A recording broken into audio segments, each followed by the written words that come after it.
Hey there, welcome! If you've ever looked at chemical calculations and thought, no way, you are in exactly the right place. We're about to break down the numbers and show you the one single idea that makes everything, well, click. This stuff is crucial for everything from creating new medicines to keeping our planet safe, so let's jump right in. So let me ask you something. In just one single drop of water, there are more molecules than there are grains of sand on every single beach on Earth. Seriously. So how on earth do chemists count something that small to make sure their reactions work? I mean, it sounds impossible, right? Well, it turns out it's not impossible at all. Chemists actually have this super elegant trick up their sleeve, a single concept that acts like a bridge, connecting the invisible world of atoms and molecules to the numbers and measurements we can actually see and use. So here's our game plan. First, we'll unveil that secret weapon. Then, we'll see how to use it with liquids and with gases. After that, we'll connect the dots from theory to real-world practice. And to finish, we'll take on the ultimate calculation challenge to put it all together. So what is this big secret? It's something called the mole. Yeah, I know, weird name, but trust me, the mole is the absolute cornerstone of all chemical calculations. It's like the universal translator for chemistry. So what exactly is a mole? You know how a dozen eggs is always 12 eggs, right? Well, a mole is just like that, but for chemists. It's a chemist's dozen, except instead of 12, it's an enormous specific number of particles. This simple idea lets chemists count out atoms just by weighing a substance. It's brilliant. And that is what makes the mole so incredibly powerful. It's the central hub that everything else plugs into. It's the one concept that lets us switch between the mass of a solid, the concentration of a liquid, or the volume of a gas seamlessly. It literally connects everything. Okay, so we've got our universal translator. Time to actually use it. And one of the most common places we'll use it is with solutions, when something is dissolved in a liquid.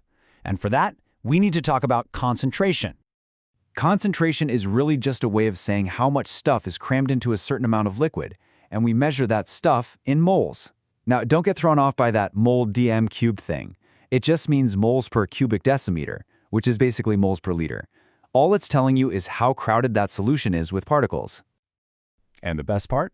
The math is super straightforward. You've got concentration, amount, and volume. If you know any two of those, you can always find the third one. It's a fantastic little formula. Let's walk through a quick one. Let's say we have half a mole of sodium hydroxide, and we dissolve it in 2 cubic decimeters of water. We just plug those numbers right into our formula. Amount, 0.5, divided by volume, 2, and boom! That gives us a concentration of 0.25 moles per cubic decimeter. See? Simple as that. Okay, so that's solutions handled, but what about gases? They're all over the place. They don't have a fixed volume? So what now? This seems way trickier, right? Well, guess what? Once again, the mole makes it incredibly easy. Okay, now this is the really cool part. It turns out that at the same temperature and pressure, 1 mole of any gas takes up the exact same amount of space. It doesn't matter if it's super light hydrogen or heavy-duty carbon dioxide. 1 mole always fills the same container. And we call this the molar gas volume. So what is this magic number, this magic volume?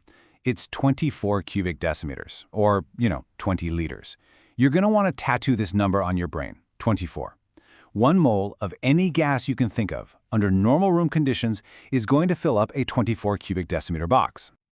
And this gives us another ridiculously easy formula. If you want to find the volume of a gas, you just take how many moles you have and multiply it by 24. That's it. So let's give it a whirl. Say we've got 1/4 of a mole of hydrogen gas. How much space does it take up? Well, we just multiply 0.25 by our magic number, 24. And we get our answer. 6 cubic decimeters. And just like that, we've measured a gas without even needing to see it. Pretty cool, huh? Okay, this is where it all starts to come together. We know how to count moles in liquids and gases. But how do we use that to predict what happens in a chemical reaction? How do we connect one chemical to a different one in a reaction? Well, the secret is hidden in plain sight, right inside the balanced chemical equation. You see those big numbers out in front of the chemicals? Those aren't just for decoration. Think of them like a recipe. They tell you the exact proportions you need in moles. So if we look at this reaction, the recipe is telling us that for every 3 moles of hydrogen that we use, we will make exactly 2 moles of ammonia. That 3-to-2 relationship is called the mole ratio, and it is the absolute key, the bridge that lets us calculate exactly how much stuff we're going to make. And here's the kicker. Remember that molar gas volume rule we just talked about?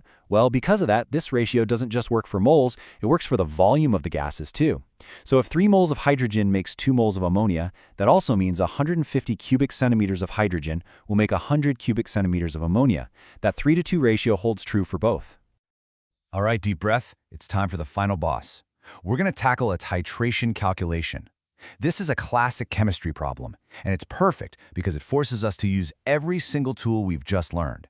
Concentration, volume, and that all-important mole ratio. Let's do this. So here's the setup. We have a solution of sodium hydroxide, and we know its concentration and the volume we used. The mission is to find the concentration of some unknown hydrochloric acid. Step 1 is always to figure out the moles of the thing you know. So we use our trusty formula, concentration times volume. And remember, we need the volume in cubic decimeters, so that's 25 divided by 1,000. That gives us 0.00250 moles of sodium hydroxide. Okay, step 2. We use our mole ratio. We look at our balanced equation. See how there are no big numbers in front of NaOH or HCl? That means the ratio is 1-to-1. This is the best case scenario. A 1-to-1 ratio means the moles of acid are exactly the same as the moles of the alkali. So we must have 0.00250 moles of hydrochloric acid. Easy. And now, the final step. We bring it all home. We need the concentration of the acid. Well, we now know the moles of acid, and we know the volume of acid we used. So we just pop those numbers back into our concentration formula, amount divided by volume. And there it is, 0.125 moles per cubic decimeter.